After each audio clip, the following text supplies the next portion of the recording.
And welcome back to another episode of the Young Dad Podcast. Whether you're outside grilling, mowing the lawn, shoveling snow, changing dirty diapers, pulling weed, or maybe you finally got a moment to sit back, relax, and listen to your favorite podcast, the Young Dad Podcast. Whatever you're doing, wherever you're at, thank you for listening. Thank you for tuning in. I'm your host, Jay, and today we're diving into an app that some may say changing the game for men's mental health, mental. And with me today, I have Jason and Drum. Super excited to have them here with me.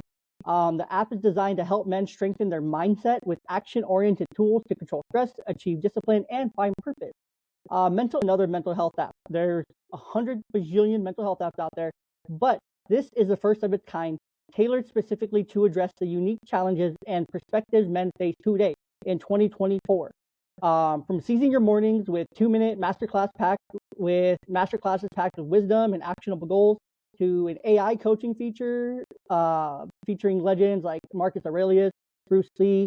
Mental provides a comprehensive toolkit for personal growth. Whether you're dealing with stress, seeking focus, or looking to improve your sleep, or you just need some background noise, that's in there too. This app has got your back with science-based protocols and engaging content delivered in an entertaining way. So if you're ready to train your mind a little bit, like the muscle that it is, and unlock more of your potential, if not your full potential, stay tuned. We explore what mental has to offer. So, Jason, Drum, welcome to the podcast. What in it, dude? Steven, you would think that I wrote that shit for Jay. Like, one would think. Jay did some research, dude. Jay thought critically about this shit. I think it seems like Jay almost might be using the app. No, I have used it. I can speak to it. Cool. That on beautifully. With Mental is a sponsor of the Young Dad Podcast. Feel free to check out all these tools and what else it has to have. Use discount code Young Dad. We'll figure that out. We'll figure that out on the back end. That's a different conversation for a different day today. So, but gentlemen, welcome. I'm super excited to have you guys. Podcast with not an easy question. I like to start off hot, and we're going to stay hot until we get into the cold showers. But we'll get there. You're willing to die on when it comes to men's mental health.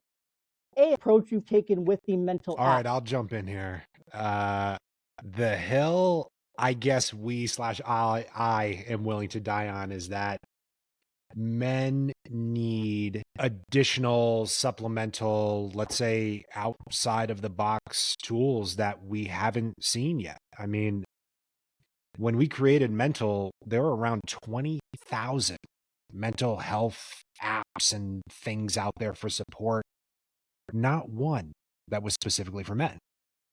And there are a lot of great mental health and wellness apps out there that work, However, you could tell, even if they don't say, by the way, we cater to women, you can tell that there are certain colors and language and words and tools and little like pudgy emoji type things that men do not necessarily resonate with or gravitate to. So for me, it is that there is a different approach for reaching men when it comes to working on their mental health and both proactively working on their mental health and their mindset. And that's what Mental is set out to do. Yeah, I would say the hill that I'm willing to die on is that we can't underestimate the value of challenge, right? And so that's kind of where the Mental app goes, is that we think that many men resonate with challenge. And within that also is, when you talk about like the term aggression, right? That's, gets conflated often with, toxic masculinity. But I think controlled, appropriate aggression in the service of protection, in the service of reaching your goals, again, not at the cost or with hurting other people, but controlled, intentional aggression with reaching goals and facing and meeting challenges. I think that's something that we should lean into as men.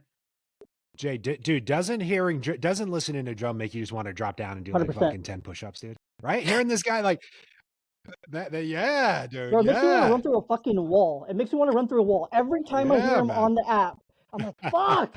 I go run through a wall or some shit. Every time I hear Drum, I'm like, what? It's just his voice. He just has that voice. Like, I had to turn his slider down on the recording here because he just comes in so strong and so powerful.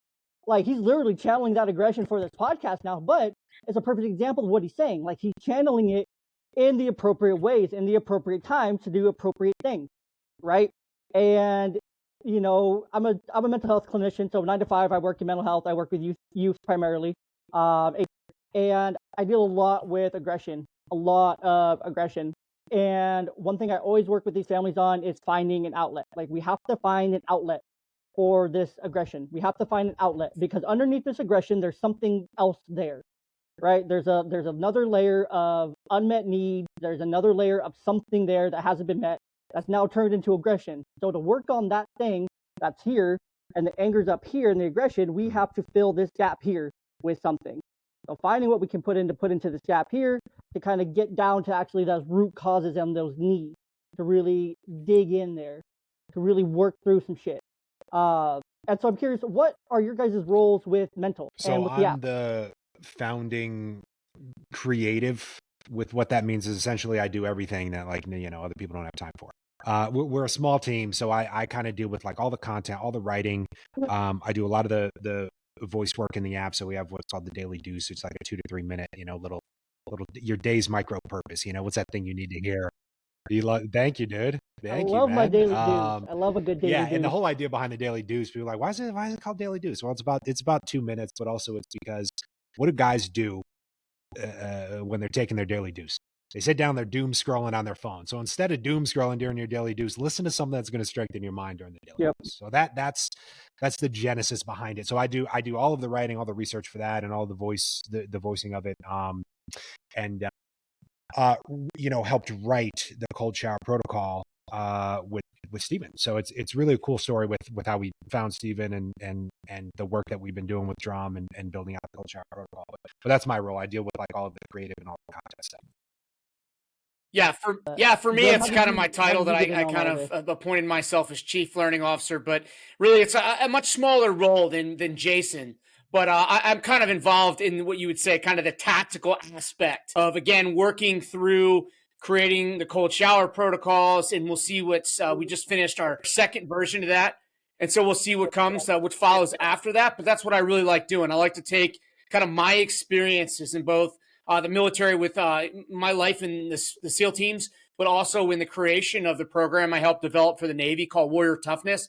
I kind of bring that into a product that everybody in their everyday life can kind of digest, can kind of resonate with, but also most importantly, kind of apply to the challenges and opportunities that they face in their life. Yeah, Jay, we knew, and real quick, just about the genesis of that, right, is that we knew, and we could dive into maybe some cold shower stuff, but we knew, based on what Drum is saying, about trying to get men to take action-oriented tools that are evidence-based, right? One of our co-founders is a PhD in neuroscience, and we work with one of the world's leading men's mental health experts, Matt Engler-Carlson, to create things that are backed by science, but also push men to challenge themselves. So we knew one of the first things we wanted to do in the app was a cold shower protocol. But okay, we knew we didn't want it to be just get into the shower and just turn the water cold and just tough it out like David Goggins style. We wanted to be able to teach men how to handle stress and discomfort in a controlled environment under deliberate stress and discomfort. So when they encounter actual stress and discomfort in the real world, which we all will, they have the tools to handle it. So that's when we thought, well, who better trains under deliberate stress and discomfort? Navy SEALs. And luckily we had someone within our network who referred us over to Drum, and we started out having a conversation. And I can tell you right now, from that first conversation, Drum was like, I don't know what the hell you guys are talking about, but he came around. It was a tough, right, Drum? It was like tough at first. It was like, wait, you want to do this? And in the shower, and like, how does it all work? But like, you had faith in us, dude, and you wrote it out. Hey, I'm always up for a good time.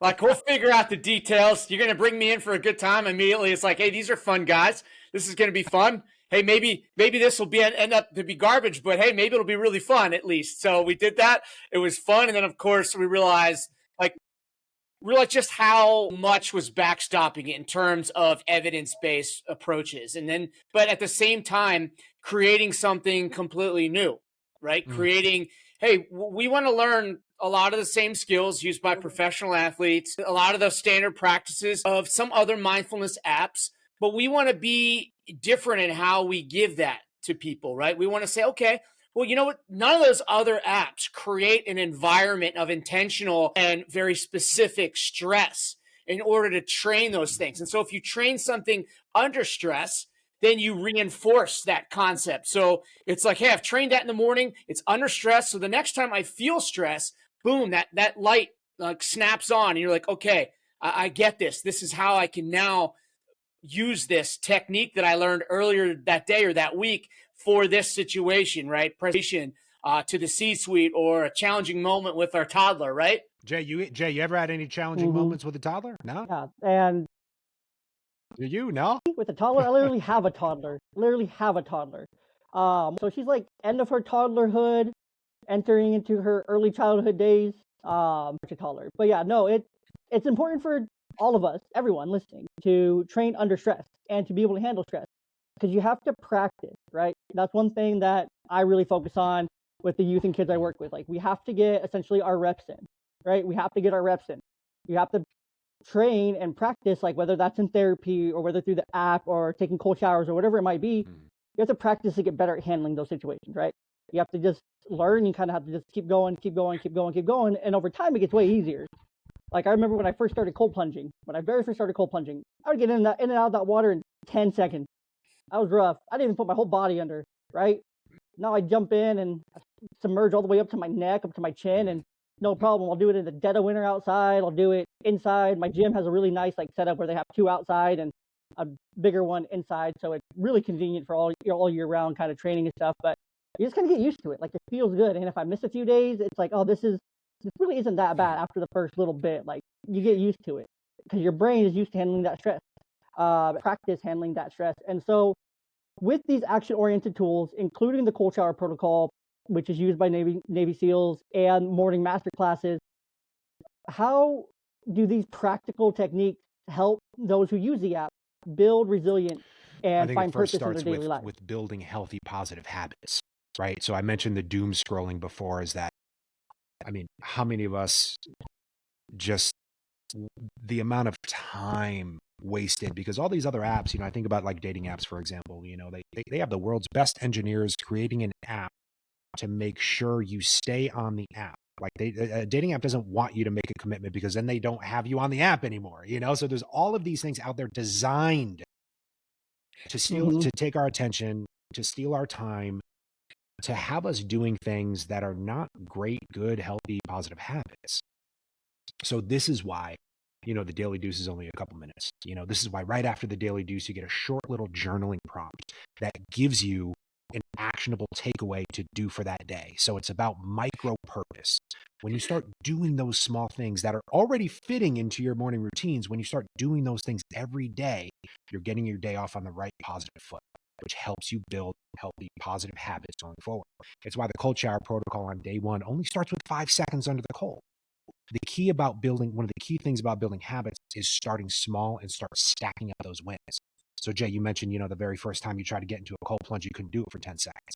Maybe you did the next time for 15, right? Then maybe you did it for about 20 and then 30, and then you build your way up to the point where it's a habit and you start craving that shit. That's important, right? That's one thing that when I put it together a couple of years ago, it's called the Well-Balanced Dad Diet. Something I've spoken about. I did a couple presentations on it over the last couple of years and whatnot for different events and things like that. But it's something that I really focus on is that small steps, right? You got to take these small steps and build those small steps. Like if you're trying to get into working out, right? If you're just kind of starting, you're just kind of getting off the couch and you're going to go do something. The best thing's probably not to go straight into the gym and try to hit, 200 dead squat or 200-pound squat, 180-pound deadlift, and try to do all these crazy things, right? Because your body, maybe you can do that, yes, and you're able to do that. But the next day, you're going to feel like shit, more than likely. And you're not going to want to go back for a few days. You're going to have to recover and be like, oh, well, seriously, it's not working kind of thing. Versus if you go to the gym and you just go and grab some 10-pound dumbbells and you do some curls, maybe some over the shoulder presses, and maybe some bench presses kind of thing. You're laying down on the bench and you're just pressing those dumbbells kind of thing. You do that a little bit, you're going to feel really good. The next day, you're still going to feel really good. The next day you can go do it again. Maybe you do 12.5-pound one, so on and so forth. So building on that, like you got to start really small. Or if it's just walking or running, you want to run a marathon. Well, you can't just go and pull a Barney Stinson and go and run the New York City Marathon, and then you have jello legs the next day, you have to start by walking around the block, maybe curb walking, one leg up, one leg down to build that strength, to build that mobility, stretching, things like that. Like you have to start really small. You have to build that confidence and get really confident. Okay, I can do this. Okay, I can do this kind of thing, and trick your brain into saying I can do this versus I can't do this. So one of the key ways of building confidence is looking at prior successes, and the best way to look at prior successes is start building small and start stacking those prior successes. One of the key things, Jay, you mentioned the word resilience, and this is one of the things that Drum, specializes in, and he could wax poetic on it, but like getting, speaking about resilience and what this means to men in particular is being able to do something difficult. And whether you fail at it or not, it's the idea that you're able to pick yourself back up and then keep moving forward no matter what, right? This is one of the things I learned from Drum, and I know Stephen, right? One of the things you guys taught at Warrior Toughness program is what this word resilience means. Well, and I'll get into that. I think the reason we called Warrior Toughness program Toughness, and people would often ask us, right? We'd brief up a lot of senior military folks, even politicians, senators, congressmen, things like that. And they'd say, is this like a resilience program? And we're like, not entirely, because if you look at the classic definition of resilience, it means to kind of take on a level or to suffer some adverse action or sequence, but then be able to kind of get you back up and then get back into the fight or return back to that baseline.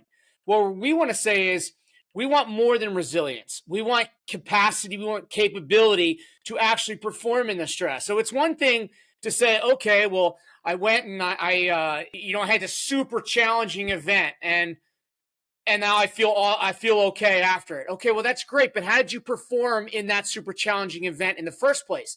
Did you flail? Were you effective? Were you completely locked up and overwhelmed? Or were you able to show up with a level of preparation, a level of emotional control and focus and agility, and you're able to adapt to that situation? And then afterwards, maybe you were battered and broken a little bit, but you performed generally well. And afterwards, you're like, okay, boom, that's the resilient piece. So you can be resilient, but not necessarily tough. But I would say you can't be tough without also being resilient. Process that and like put that together because it makes sense hearing it and trying to connect those pieces there. So with the app, using these tools and the protocols within the app, how combining these two things together, the toughness and the resilience to become both through using the tools and whatnot in the app. So the first thing is about, like I said, the habit formation is starting just to build, more positive habits to get you off of doing other things and to get you doing things that are good and healthy for you. So one of the things that we really preach a lot is to do difficult things, right? Because when you do difficult things, the positive feeling, the good feeling is always on the other side of that. There's always like what I would call like, there's this interesting like concept of like the before and after effect, which is where a lot of times, and our mental health suffers from this because when we're feeling anxious, when we're feeling depressed, when we're feeling these negative things, we reach for things that make us feel better before doing them, right? I feel like shit. I'm anxious or I'm depressed. I want to go eat a bunch of sugar. You know what happens after I eat a bunch of sugar? I feel like shit. I feel worse, right? Bad things feel good before. Good things feel good after. So that's the type of mindset we try to get men to think about when it comes to toughness and resilience. So if I could start operating under that mindset, then I know if difficult things, for example, taking a cold shower in October, and I live in fucking Juneau, Alaska, if I know that that is going to be difficult to do, I at least know that the good feeling, it might suck, but the good feeling is going to be on the other side of that suck. So we preach men to embrace the suck, like embrace the challenge, because on the other side of that is what is going to make you feel better. And on the other side of that is where you learn, shit, I am resilient. I am tough because it was difficult, but I actually performed well. So damn, I know I'm tough. Drum, did I get that definition right, bro? No, absolutely. And I think embracing the suck, but also embracing the sense of commitment, right? Anytime that you can demonstrate to those and to yourself commitment, that's huge that you committed to those. Even like I said, we start off with a lot of the things, the cold shower protocol, but also the daily deuce, other things like that. It's not a large level of investment, but you are demonstrating commitment. And so you should feel proud that you've demonstrated that commitment each and every day that you've done that. In terms of the resilience thing, so there is, we talked about capacity, capability versus resilience, meaning I want you to show up. I don't want you to just be okay after. I want you to actually show up and kick ass. And so that's where the toughness piece comes. So that's where we talk about tactically mental skills. So we're training certain mental skills, mental rehearsal, directed performance talk, other emotional regulation techniques for when we find ourselves, as I say, on the X or in that hot seat or in that stressful situation. So we build that and we do it under the cold water that helps us get there. But also a huge part of that is the reflective piece, is for you to be able to push back and detach enough to say, you know what? I did not show up as my best self for my kids, for my spouse, for my partner today. Okay. Let's do it better next time. Okay. And that's resilience as well. Hey, I got through it, but I need to be better. So I need to take accountability for my actions, but I got to forgive myself for the mistakes that I made because I'm human. And here's exactly what I'm going to do next time to do it better. Yeah, Jay, this is a really important piece, right? Like this is, I want to reiterate, I said it before, but I want to reiterate this is that, you don't need an app to just say, hey, when you get in the shower, turn the handle cold and then just stand there and tough it out. That is not at all helpful or beneficial. And that's not at all what, the cold shower protocol is. Teaching men the tools to train their mind and body with under stress. So then they can push through that stress, come on the other side of that stress, handle that stress, and still perform whatever it is they need to do, right? Tools around the proper breath work to stay calm and relaxed, tools around the proper body relaxation techniques, tools around the proper, Drum mentioned it, the positive self-talk. Dude, we talk to ourselves more than anybody else does and will ever in our lifetimes. How often, without even noticing it, is our self-talk negative? Is it defeating? Is it setting us up for failure? So one of the things that Drum teaches over and over in the protocol is positive self-talk. How do we talk to ourselves during times of stress to get to that performance that we want? And then it's also the mental focus. How do we stay focused on the task at hand? All different types of tools within those categories that we teach men throughout the cold shower protocol, throughout the push-up protocol. These are the types of tools that we want men to have in their tool belt every single day and be able to practice them and train them every single day. So they kick in reflexively every single day. More of a reflex, instead of, having that knee-jerk reaction to these different situations, we can have a better reaction. We can react more appropriately. Our reflexes are a little bit more quicker to where we're not knee-jerking all the time. We're, putting our hands up and we're going into defense mode, or we're more open to a different conversation, and we're able to handle a different conversation a little bit better. And I think the coolest thing about the cold shower protocol, to talk about that, is that you walk through, like it's a 2-minute, I want to say it's like a 2-minute thing, at least from what I remember. One of the ones was like a 2-minute, but the first one, it teaches you how to breathe. It teaches you exactly how to do your breath work, and, Drum's doing the breath work with you. But the whole time, even when you just turn the dial cold, right, you're still being walked through it, reminded to focus, reminded to breathe, reminded to do it, versus just being told, turn the shower on to 30-second timer and just be cold for 30 seconds kind of thing. There's that additional coaching through it, staying focused, and focusing on something else that's not the cold at the same time, I think is a really important part of this, because your coach in the cold shower protocol to focus on something that's not just the cold. Like you're focusing on, I can't think of an example right now, but you're focusing on something else, right? Your coach should think of something else. So then that cold is just doing the cold, what it's doing to your nervous system, without you really realizing that it's doing it. Yes, it's cold, but it's not as cold as if you're just standing there for 30 seconds with nothing else going on in the silence of your bathroom kind of thing. Waiting for your Alexa one of the tools to Drum hit teaches that timer. and here's a specific example of a tool. It's called Jay, for an example you just brought up, is 5 senses, right? So it's a great mindfulness mental focus tool where when the cold hits, Drum will walk you through, okay, don't worry about the cold. We know it sucks. Don't worry about that. Focus on 5 things you can see, right? Focus on 4 things you might be able to reach out and touch. Focus on 3 things that you could hear. two things that you can smell and one thing that you can taste. Maybe it's the morning coffee. Maybe it's your, the toothpaste that you brush your teeth with. Maybe it's your morning breath that smells like a bag of ass. Whatever it is, focus on those things, because it gets you grounded. It gets you in the moment. Those are the mental focus tools that drum and we walk you through as you're taking these cold showers. Those are the types of tools you want to be applying outside of the cold shower. Well, and that's the big thing we want. We want you to say, okay, we're going to train this, but I want you to be intentional throughout the rest of your day, throughout the rest of the week. And again, you're still learning, you're training. So it may not be front of mind. The next time you're in a heated discussion with a spouse, a child, a loved one, you may just, as we say, react versus respond. You may react to the heat and not be your best self. But again, the reflective piece is like, you know what? Man, I got to be better next time with using the tools that I learned. All right. Because a lot of times we talked about reaction. Well, and the language is important, right? I don't want people to react because when we react, it means you're often, you feel caught off guard. You are, or you feel underprepared for that moment or that situation. And so often what happens is we get taken out of that moment by the thoughts in our head, by the emotions that we feel.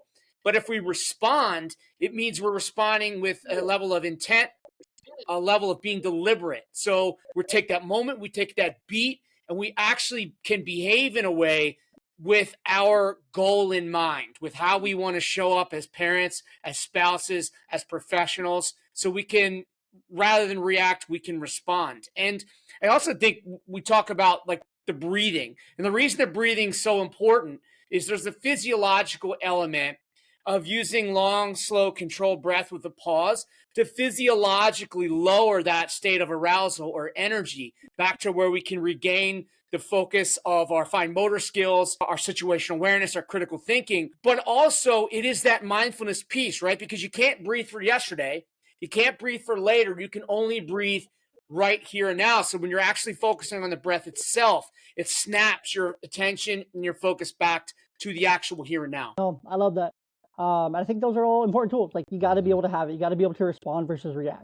And so I want to talk about some of the other tools too, here within the app. So Mental incorporates the AI coaching and the journaling, from figures like I mentioned at the top, Marcus Aurelius and Bruce Lee. So how has AI, been integrated into the formation of mental to enhance the user experience with mental, and what benefits do the users gain from these interactive elements of the AI coaching and the journaling? Okay. Specifically around mental health.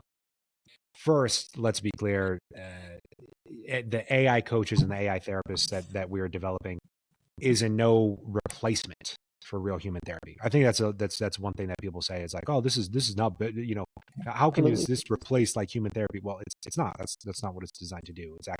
It works very well in conjunction with therapy as supplemental as things you can do outside of sessions.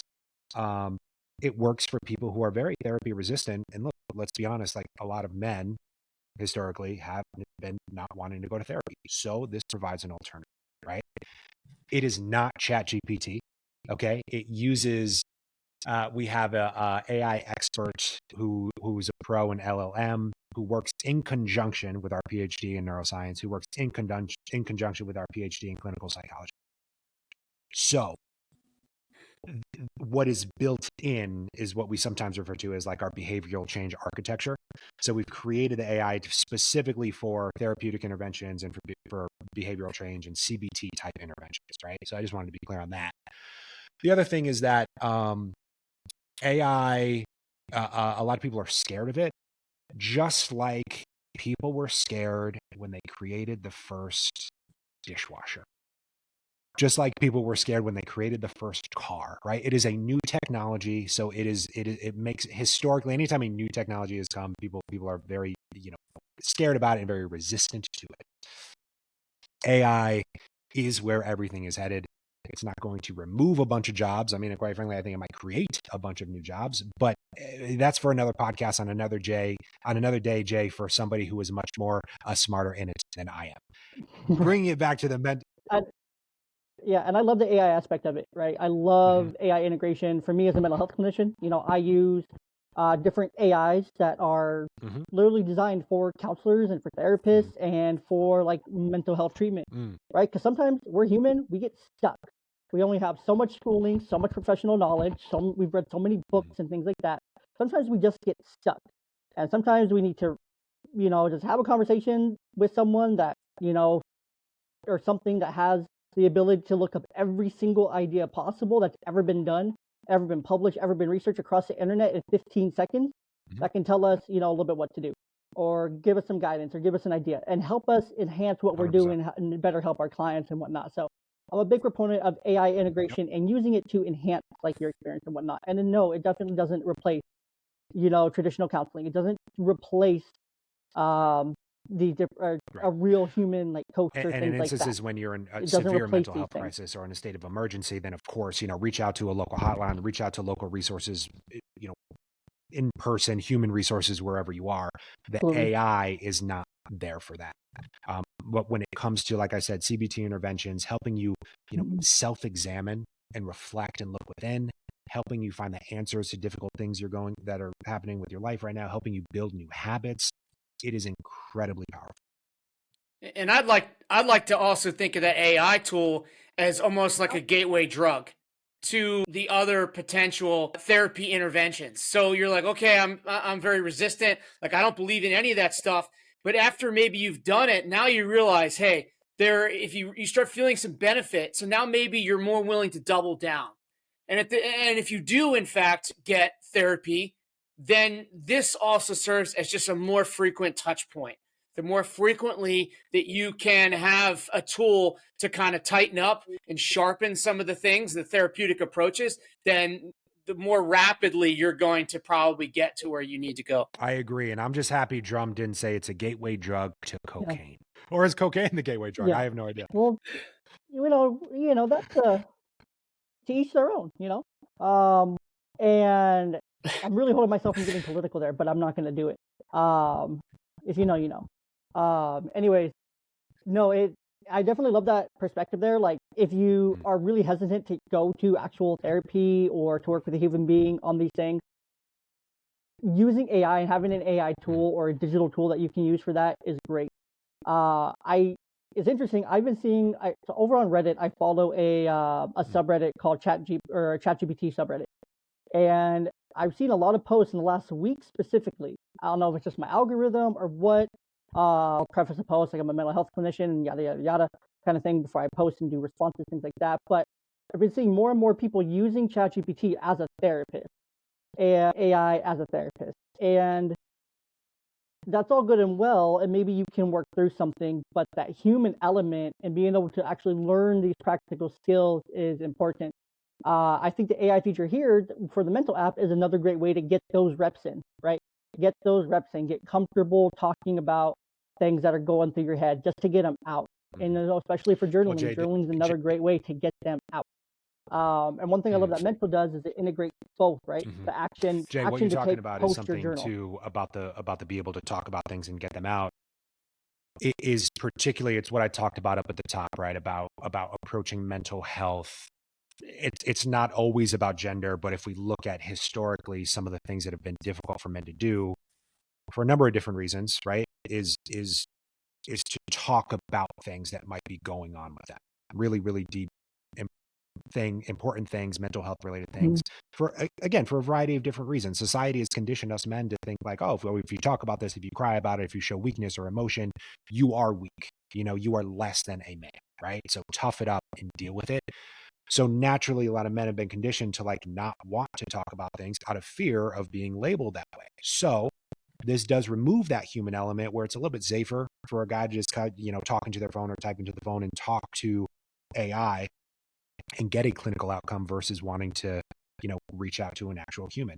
The other things about that is that it is affordable. If we look at the average cost of therapy in this country without healthcare, it's somewhere between $150 to $200 an hour per session. So we're able to kind of help men circumvent that aspect if they can't afford it, if they don't have access to either healthcare or reliable therapists. That's another issue, is that there are companies out there connecting people with therapists. Doesn't necessarily mean it's good therapy. Just because I'm seeing a human therapist I've seen that. Trust me, I know I've seen bad therapists. There is bad therapy that exists out there, right? So we're also circumventing that by giving guys access to good interventions that are not compromising quality. They don't have to spend an hour doing it. We say like max 15 minutes a session a couple times a week. So we're saving men time and we're able to personalize it. Right. So very soon we're going to upgrade that feature and be able to roll out more personalized types of therapists that are almost like that have different personalities and personas and styles.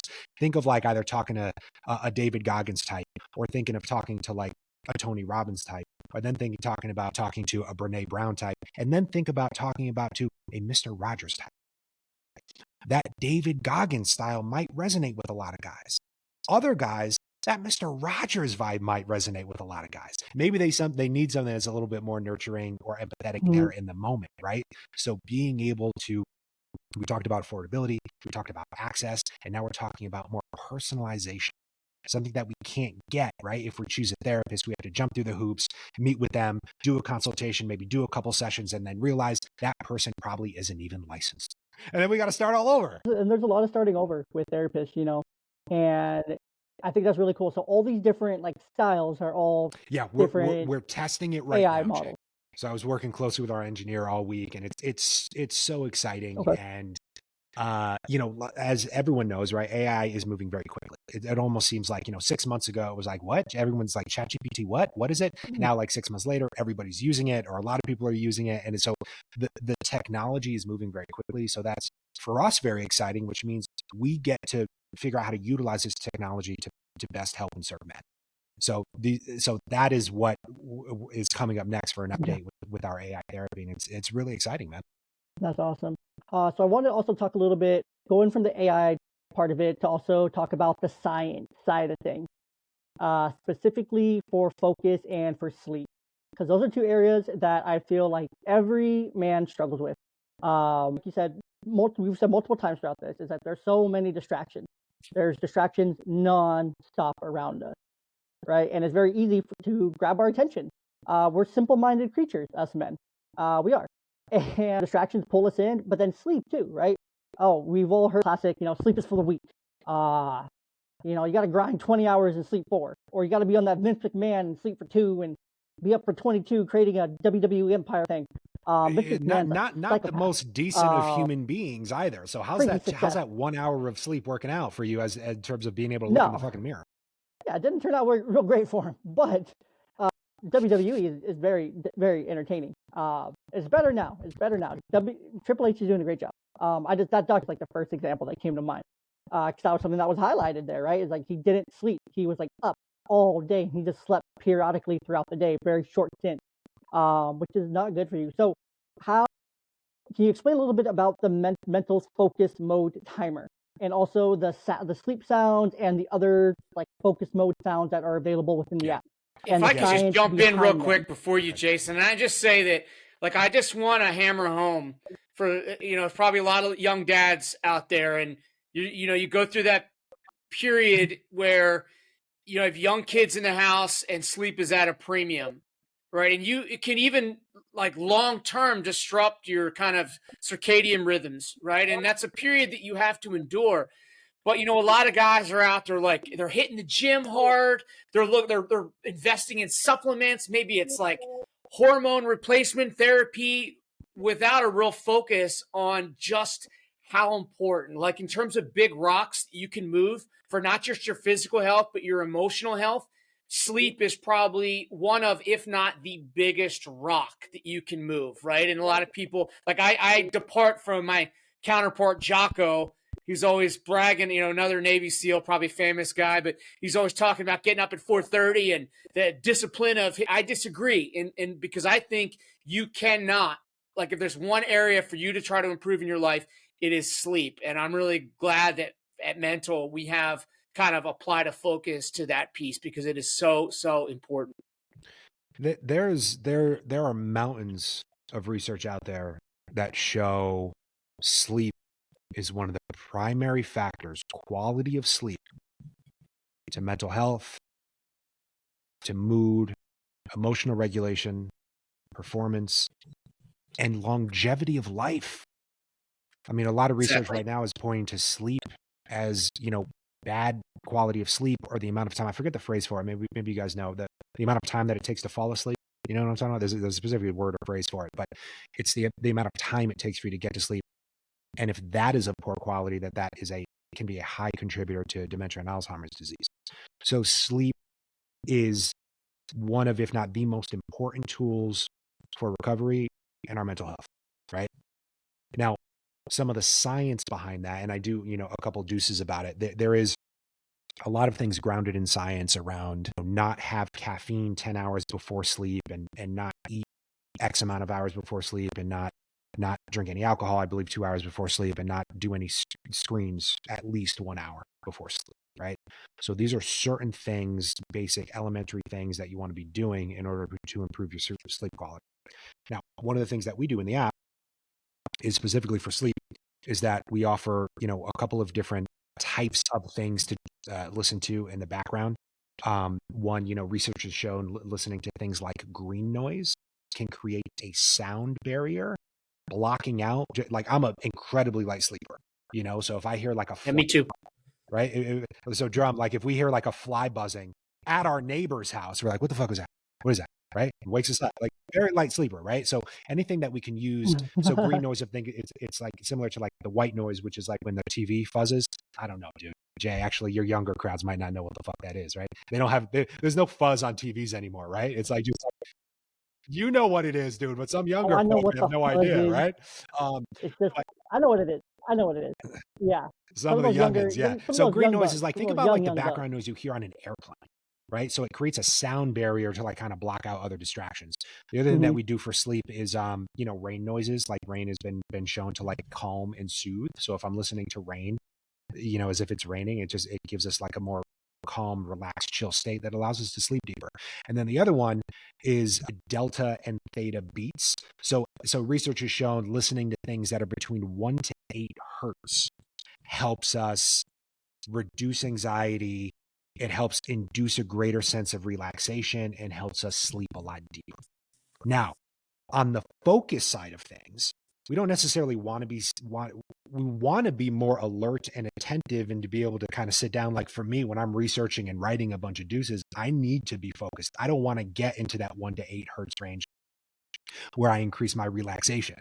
So for focus, beta beats, which is listening to something between 14 to 30 hertz, has been shown to increase concentration, help with memory, help with problem solving, and help with creativity.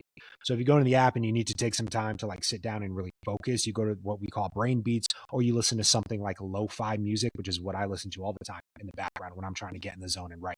It's not something that is like harsh and has a bunch of swear words. It's not heavy metal. Although if you can focus and listen to that shit while you do, I mean, shit, good for you, man. Then use that.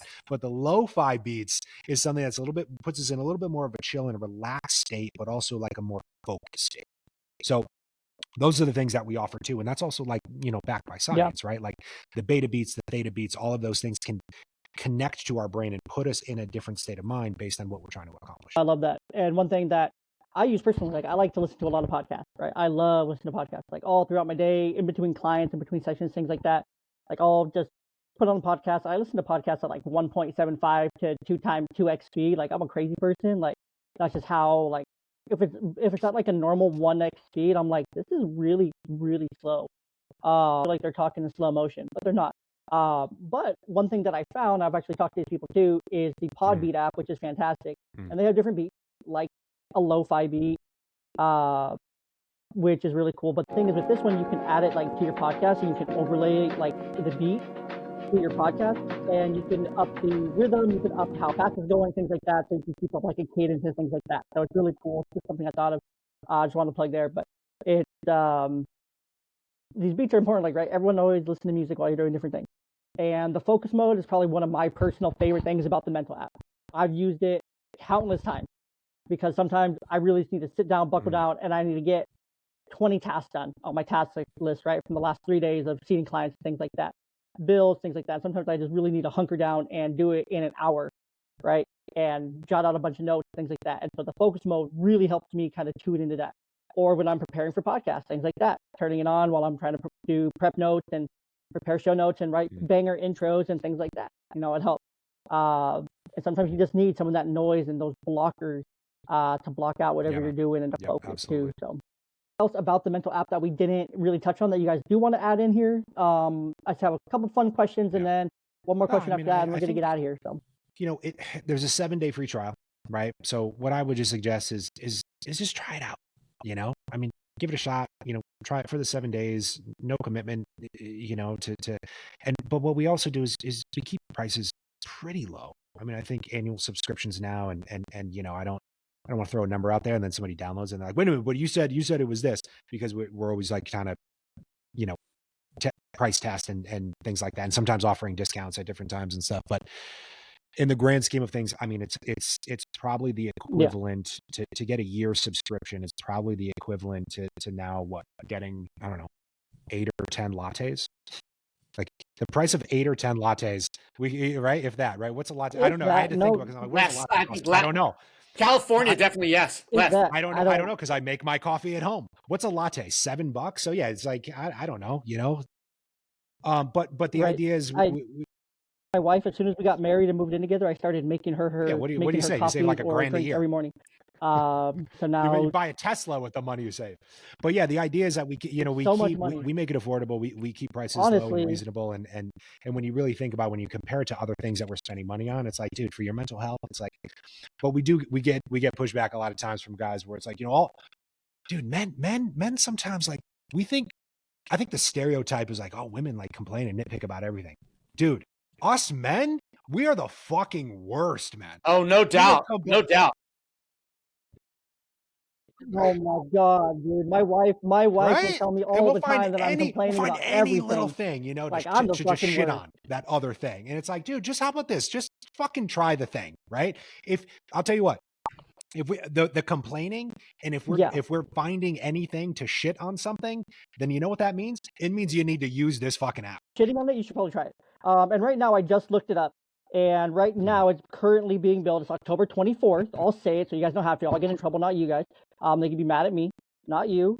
It's currently saying it's billed yearly at $69.99, which comes out to about $5.83 a month, which is literally one coffee or drink or one 2-for-5 deal plus tax of your favorite energy drink brand at the gas station. So it's about 1 to 2 gallons of gas, depending on where you're at, kind of thing. So it's right there. Last thing I'll say about it, Jay, is they're going to get, and you know this, Jay, from using it, they're going to get what they've heard on this podcast. Like drum brings and so much more. Like, well, what getting at is tone, right? So you asked up top, like, what's a hill on for mental health? I would add to that by also saying mental health does not always need to be dark, dreary, sad, depressing. That's not what mental health always needs to be. We can be proactive in working on our mental health by having fun, by laughing, by being entertained, by also pushing ourselves. You know, one of the things I stand by, and it's an early Deuce in the app when you listen to the Deuce, it's called shove yourself. Because all the time in society, and this is what we stand for with mental, all the time in society, we hear either just push yourself, just tough it up and push yourself, don't be a baby, or just love yourself. You're perfect exactly the way you are. You don't need to change. We say, fuck that. And we go the third way, which is a combination of push yourself to do difficult things. And on the other side of that, look in the mirror and say, dude, I love that guy because you just push yourself to do difficult things, right? It's a combination of push and love, which we call shove. It's the third way approach. We can balance those two things out. It does not have to be one way or the other. That's the fucking mental way. I love it. All right, let's do a couple fun questions here, just to kind of wrap us out and to get us out of here. Would be if you could recommend one pump-up song for someone that's about to try the cold shower protocol for the very first time. One song for them to listen to before they jump into this to pump themselves up. What's the song? What's the song called? Wake up before you go. No, I do a spoof song in the protocol that's about turn around every now and then I freeze my nuts. But I think the one I'm thinking of, and I did this the first time. I don't know if you guys have either of you guys have tried like the cryotherapy. where you get in, it's Yep. like a frozen ice box. Drum, you know that, right? Not as bad as a cold I've plunge. never tried cryo. I want to. I think there's one. Yeah, I want to try cryotherapy. I've seen it here. I think there's one or two places here locally that It can do be a little cryotherapy, and I'm pricey. like, I only did it because it was like I got a discount for going the first time. But for me, the song I listened to going in there and while I was in there was "Lose Yourself" by Eminem. To me, that's like one of the go-to pump-up songs. But so I would say, you know, if you guys are into hip hop, maybe bump that one. Drum, what do you think, dude? What would you do? I'm really the wrong Elvis person. Presley, dude. A little Elvis. I'm the wrong one to ask. I say I don't need music to go do it. I mean, because you're not go pumping yourself up. You don't need to pump yourself up. But if you really feel like that's going to be the difference maker, then just find something you like. It's got to be something you like, not something you hate. Although I used to hear the story about the Russians back in the day. Russians weightlifters would play music that they hated because it would make them angry and more determined. So maybe that's an approach as well. I heard Vladimir Putin's pump-up song, "True Story," is "Madonna Like a Virgin." So I don't know. To each his own. To each his own. But you can't go wrong with Rocky, right, Jay? Like a little Eye of the Tiger, or you know, go in the distance. Can't go wrong. I'm pretty sure Xi Jinping Whatever loves works. K-pop too. So everyone has their own thing. Last fun question. What's been the most surprising or unconventional piece of wisdom from a daily Deuce that users ended up loving, that you were just no one's gonna like this, but they ended up just loving it? All right. This is tough because I try, if it doesn't really go in a Deuce, then I probably personally don't love it. I get pitched ideas or things all the time, and it's number one, it'll just be an idea, and I'm like, great, now you just gave me work because now I have to go do the research and do the writing and do the rewriting and the recording and all that shit. But also it's because if I have to feel it, you know what I mean? And if it doesn't come across of me really believing in it and feeling it and loving it, then it's not going to come across when I record it and put it into the app. But for me, I think one of the more surprising ones is one I call "Stay Stupid," which is about listing a bunch of guys, Wim Hof, who I think, scaled K2 in shorts. I think about, Eva Knievel, doing the world record for jumping over the most cars. I think about Orson Welles, who at 25 created what is probably still considered the greatest movie of all time with having zero experience in filmmaking. I think about Barack Obama, who was the first black man to run for president. All of these guys in the Deuces, I called stupid, and they stayed stupid. Because if they used any type of rational thought from what society says to do and what society says is smart, these guys never would have achieved any of that shit, right? So when it comes to talking ourselves out of our biggest dreams, stay stupid, dude. Stay stupid. Because otherwise we're going to use this type of rational thought that society tells us to talk us out of our shit. Now, don't stay stupid when it comes to pulling up to a stop sign and looking both ways. That's not what that means. It's all supposed to be taken within context, right? So it's all about reframing and looking at things in a different way. So when it comes to our dreams, 100%. Stay stupid. Don't talk yourself out of that shit. And then Drum, I'm gonna kick this one to you because Jason, I'm not sure. Do you have kids? Happy right now on this podcast. No, Drum and I have talked about this at length a few times. I don't right now. It's possible in the cards down the line, but right now, no. I'm a dog dad, not a human dad. Dating apps. Wait, no, God, no. That you're on them. Okay. I'm just kidding. I was at one point, and I'm like, this is awful for my mental health. I need an app to help me with this. It came along mental, and you created it. This one to Drum. Since this one isn't really for dog dads here, but Drum, if you could offer one or two pieces of advice to a super young dad, age 18 to 22, I became 22. I was 3 months past my 22nd birthday. I was super young. On his fatherhood journey, what is one or two pieces I would say the number one thing is you're not always going to get it right, and you're going to get it wrong a lot.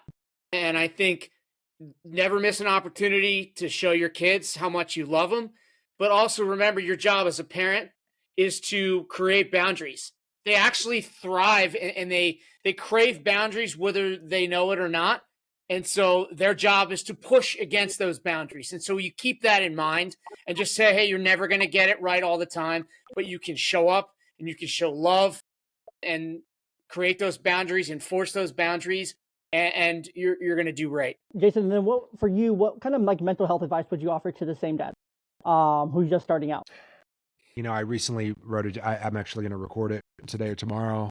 I remember when I was a kid, I came home in the first grade and I told my folks that some bad guys show up at the school, and then I kicked a rock in their direction and they tripped on it and they fell. And then the cops came and brought them away to jail. And I was the hero, but I was also a liar because I just made that story up. And my parents told me, like, oh, good job. That kid, that first grader, was desperate for some attention, a little bit of validation, a little bit of a self-esteem boost. So I can say firsthand, I had a tough time growing up in that house. It's constant chaos, volatility, and violence, and it left me incredibly insecure. So one thing I would say, just from my own personal experience, again, not from parenting, but having been parented, is give your kids some attention, give them some positive reinforcement. Research has consistently shown that positive reinforcement and building people up, especially kids, right, has a much stronger impact on positive behavior change going forward than punishment, yelling, being harsh. That just breeds defiance and repeating the same negative behaviors, right? So be positive, use positive reinforcement, give them a little love, give them a little attention. That's what a kid needs, man. I don't know. As you guys as dads, like, what would you guys agree with that, Drum? What do you think? Yeah, absolutely. Right. And I think I would say, we don't want to go overboard with, right. You don't want to create those kids that think they're the best things ever. There needs to be kind of like You have a some little reality, discipline. A little bit of discipline. right?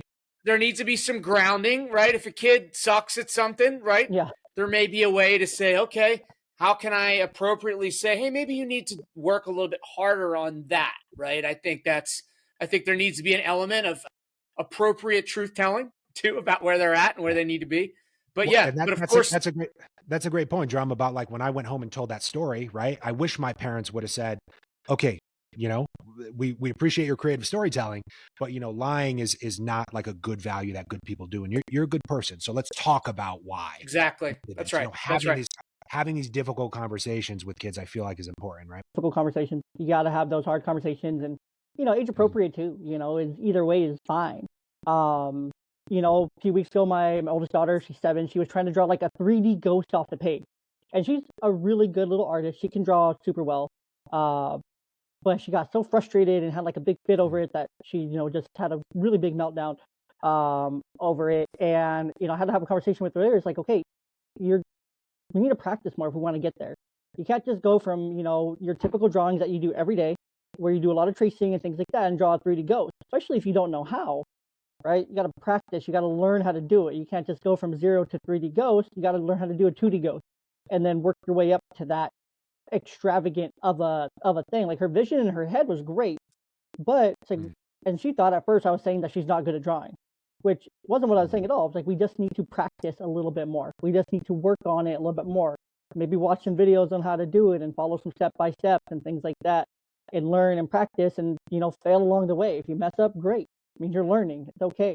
One of my favorite things that one of my kids, not one of my actual like kids, but a client teacher says all the time is that your brain will fix itself if you try. And so they're like in 3rd grade and they're trying to learn like their multiplication, so count by like 4s and 6s and 7s and all that stuff, right? During 3rd grade school year, and she makes sure all the kids are trying, and she calls them out while they're like practicing and doing it, and it's like, hey, you are not trying, and remember what I said, your brain will fix itself as long as you try. If you're still trying and you get to 4, 8, 12, but you forget 16 and go to 24, that's great. Your brain will add the 20 in there, but you have to keep trying. You have to keep doing it. And so we just have to keep doing it until our brain catches on, our brain fixes itself. Same with all the things we talked about, and using the mental app, our brain will fix itself. It'll be able to go from that reaction to that response in time, but we just have to keep trying. If you're not trying, you're never going to get there. You have to start trying to get there. So, I want to see Drum draw 3 ghosts. Spiel there at the end, but it'd be better than you think. I know, right? He's I was in a serious art class in high school. Yeah, Drum's a modern age Pablo Picasso. Look at that. I love it. Well, gentlemen, thank you so much for joining me today. I'm sure our listeners are much appreciative of it. If you guys aren't already, right now, while you're listening to this, go to the App Store, the Google Play Store. You can get it in both, and download Mental. It's this really cool little green app. What's it look like? It looks like a little green app. It's like green. It has like a black M like that in the middle. It's really easy to find. Mental. Go download it, try it for free, 7 days for free.